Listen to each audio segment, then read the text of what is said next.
তোমরা অনেকেই বলেছো, দিদি তোমার এত বড় চুলগুলি তুমি কিভাবে শোকাও। তো সেই জন্য এই ভিডিওটা তোমাদের জন্য শুধুমাত্র। তো আমি করে এসেছি শ্যাম্পু।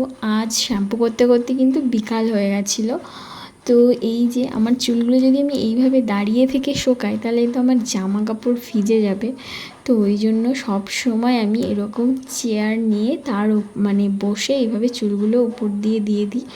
এইভাবে আমি চুলগুলো সবসময় শোকাই আর কি। অন্য সময় আমি ঘরে আর কি বসে ফ্যানের তলায় শুকিয়ে নিই। আজ তো বিকাল হয়ে গেছিলো, তাই ছাদের ওপর বসে এইভাবে শুকাচ্ছিলাম। আর নিচে একটা কাপড় পেতে নিয়েছিলাম যাতে জলটা ওর ওপরেই পড়ে আর চুলটা ওর ওপরে থাকে। তো এটাই।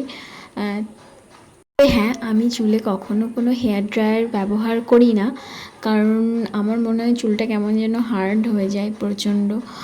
ওর জন্যই আর কি ব্যবহার করি না। আমি এইভাবেই ন্যাচারালি ফ্যানের হাওয়াতে শোকাই। আর বিকালবেলা ছাদে বসে থাকি, তাও শুকিয়ে যায় বেশ ভালো। কিন্তু হ্যাঁ, বিকালবেলায় ছাদে বসে থাকতে আমার ভীষণ ভালো লাগে। কার কার এরকম ভালো লাগে অবশ্যই কিন্তু জানিও।